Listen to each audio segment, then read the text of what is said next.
Alright, I gotta beatbox.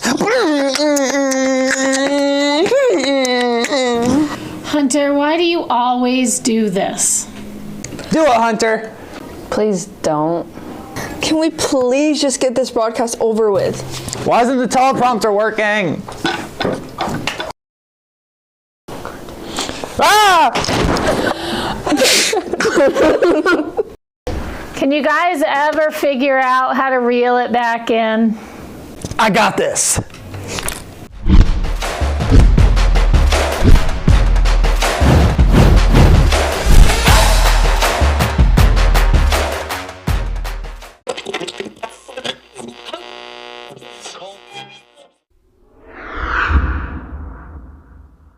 What it do, Claw Crew? I'm your host, Hunter Barrios, and I'm accompanied by Miles Lackey, and we're back for yet another broadcast.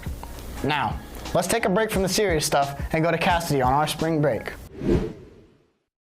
What's up, Panthers, and welcome back to the first broadcast after spring break. I hope everyone had a great time because we're now going to take a look at how everyone spent their week.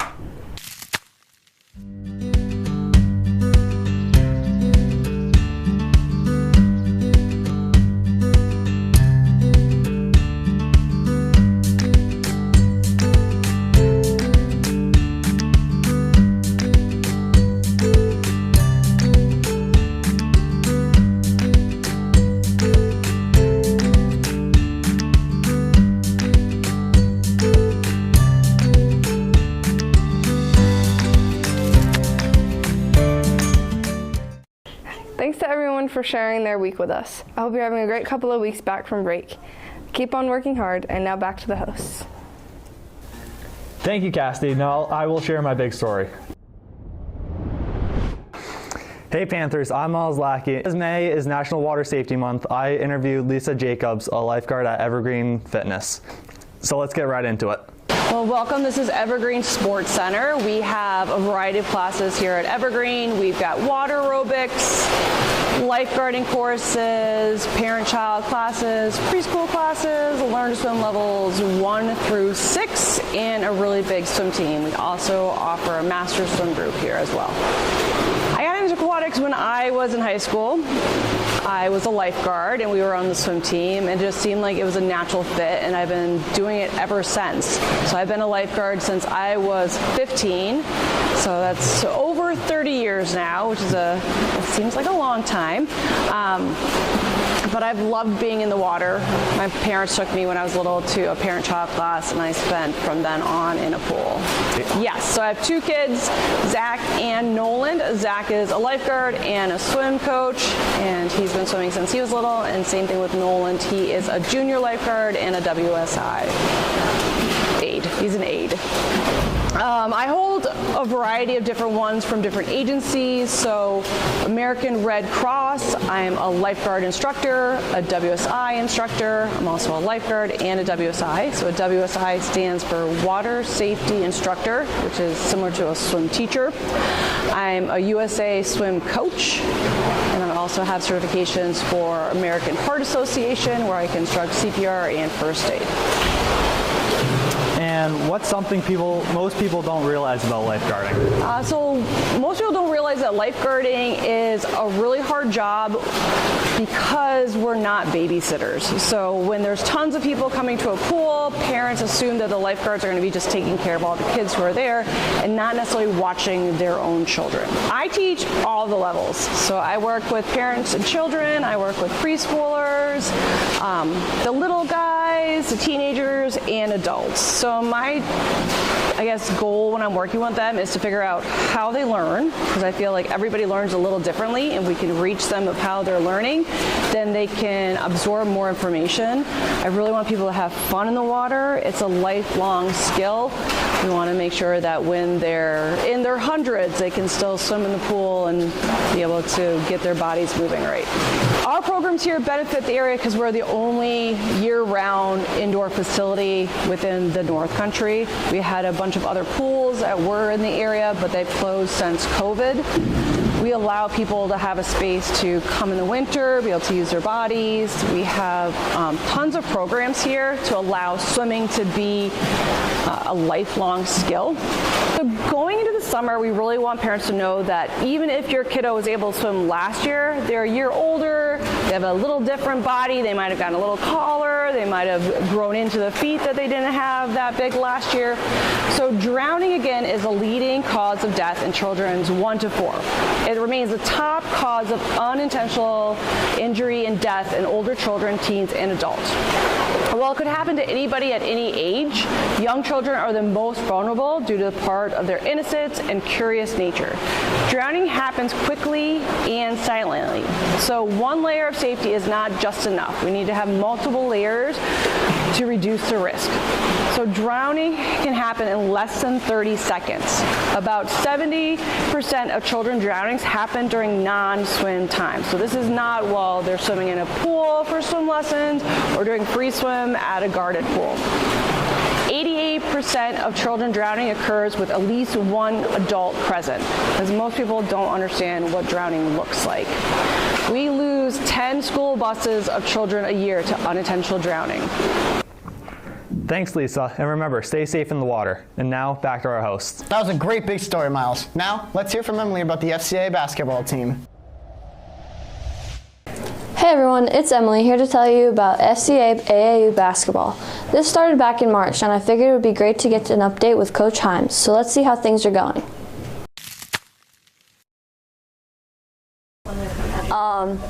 First question is, can you tell me what's going on this morning? FCA is hosting a breakfast to appreciate the teachers, so the kids in the FCA club are making breakfast and having fun doing so. Awesome. And can you tell me a little bit about how AAU basketball started up and what it really is about for FCA? For basketball? Yes. So I just wanted to get the kids together, get more time together, have fellowship with them, learn the sport, gain knowledge about the sport, and just move the sports program forward with a centered around character. Gotcha.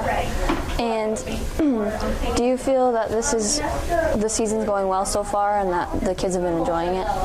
Yeah, I think the season's going good, seeing different teams from different states, all levels of play, and showing them what it looks like outside of Division IV New Hampshire basketball.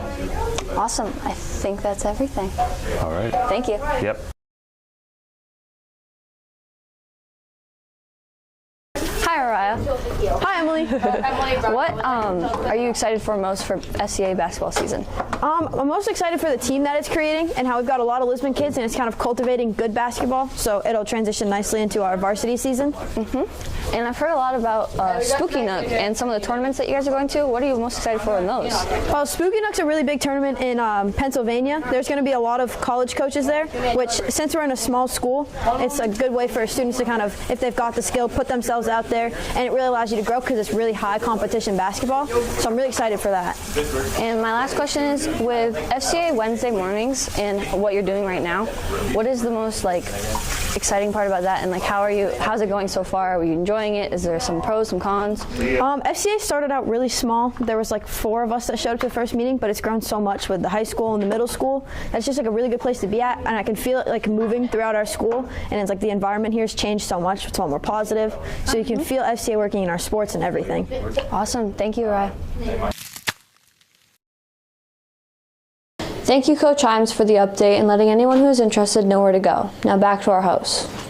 Keep getting buckets, girls. Let's shift our attention over to Hunter on our recent sports recap.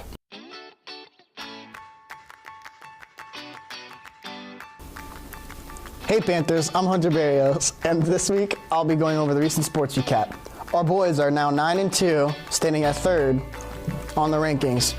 The girls are 9th in the standings. Our Lisbon boys middle school team is 0-2 right now, and the girls are also 0-2. Thank you everyone for watching, and I'll see you on the next one. Now, back to our hosts. Well, Panthers, come dig up some dirt cups with Kassidy. Hey Panthers, get ready to dig in because we're making the only dirt you'd want in the house, so let's jump into it. What's up Panthers, it's Kassidy and I'm here with Hunter. And Emily. And today we're gonna make some dirt cups, so follow along if you want. Hunter, we're gonna start with crushing some Oreos. You're gonna take about a handful, or however many you want, really. Do you think a whole roll would be fine? Yeah. Okay. Okay. I think that's good. The alpha needs to let his anger out. Oh wait, hold on. Let all sure the it's air out of sealed. the bag. Make sure it's sealed.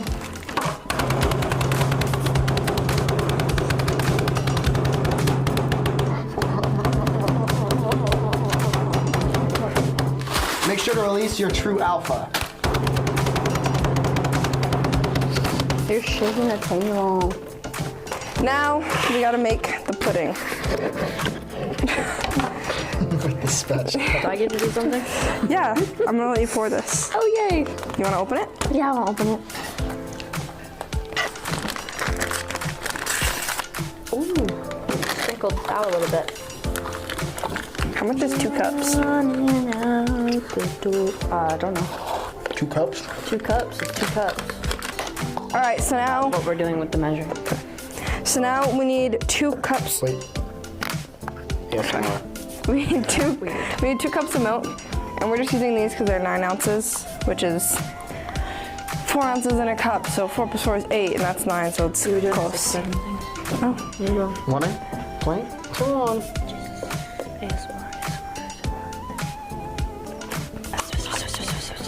Should have ruined it. Just satisfying. So, we don't got time. it's taking for too this. long.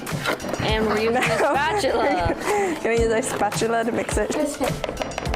This will probably make more sense to use. Now we're gonna let this pudding sit for 5 minutes so that it can thicken Not up. 1, not 2, not 3, not 4, but 5. Yeah. All right, so now that the pudding is set, we gotta add our whipped topping. I'm not.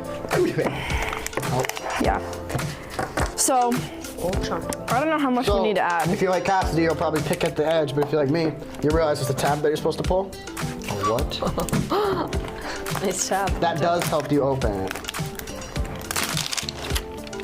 All right, now that our pudding is set, we're gonna add some whipped topping.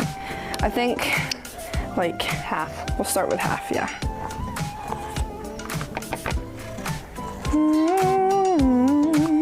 You wanna mix it, Emily? Yeah. And just like fold the pudding over into it and stuff. Yeah. Oh, something's falling off the edge. Oh no. Punch her to the rescue.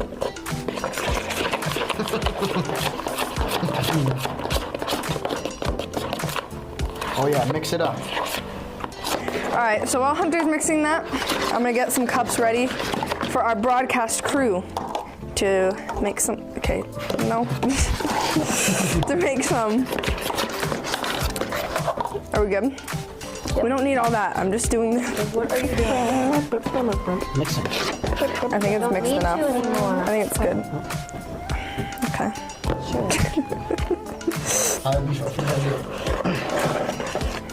All right, so now we're gonna do With a little bit of pudding. the first layer of pudding. Have these. Yeah, can you hold it?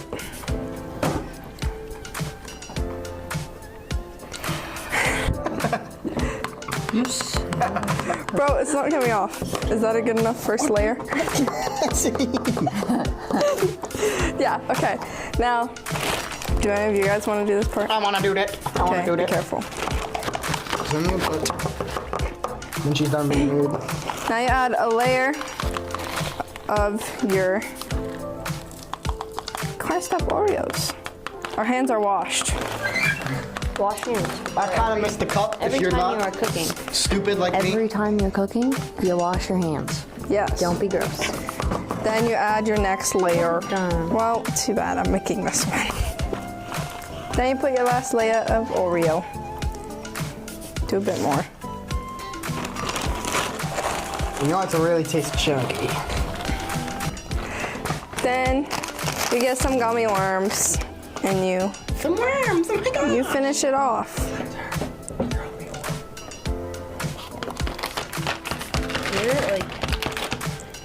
This is going really well.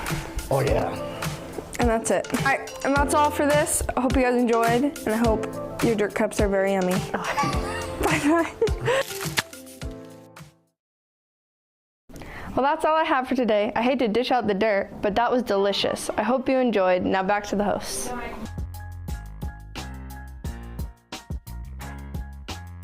Hey Panthers, it's Emily, and for my story, I'm going to be talking about the YLTA conference. This is where 4 students, Lucy, Braden, Skylar, and Rosha, went with their teachers Mrs. Finn, Mrs. Blowy, and Miss Peterson to go learn about how to have a healthy life choices. YLTA stands for Youth Leadership Through Adventure. So let's go into this adventure. Can you tell me about what is YLTA and what you learned from it? YLTA is Youth Leadership Through Adventure. Basically, it's like a program. They do a lot of activities and stuff, such as the conference or the overnight trip, which I will be attending. Their main focus is to inform people and help people understand some of the struggles, or just things that younger people are able to do and capable of, kind of. It's an experience. And at the conference that you went to, what did you guys go over, and who was the one talking? Oh my goodness, there were so many speakers. It was really a lovely experience. A lot of things we went over, there was a variety, of course. Main points, mental health, journeys. There was a really lovely presentation about phone addiction. It was again, a large variety of very cool speakers of their experiences and things that they thought other people could help learn from. And can you tell me about the red flag and deal breaker activity that you guys did? Yeah, that was actually one of my favorite activities we played. Basically, I do not recall her name, but there was a lovely woman who we had little cards, one with a red flag and one with an X, which meant deal breaker, like a cutoff. Never. And she listed scenarios. Every person in the group got a flag and an X. She would list scenarios, and we had to put up whichever card we thought. She listed scenarios from traits for a partner or a friendship with boundaries, basically. Things that listed from doesn't brush their teeth on a daily to gets angry at you when you hang out with other people, that type of stuff. Well, that's all I have. It was really cool. Awesome. Thank you. This is an exciting event that is coming to our school. We hope to see more conferences and fun adventures that you guys get to go through the next school year. Now back to our hosts. And now our upcoming events. On the 19th, there will be a spring concert. There are SAS science tests on the 20th. On the 21st, there will be Applying to College 101. There will be no school from the 22nd to the 25th. Yearbook dedication will be on the 26th. And finally, on the 1st, there are portfolio presentations. With that being said, Panthers, we'll see you all in the next one. Have a wonderful day and tune in next time.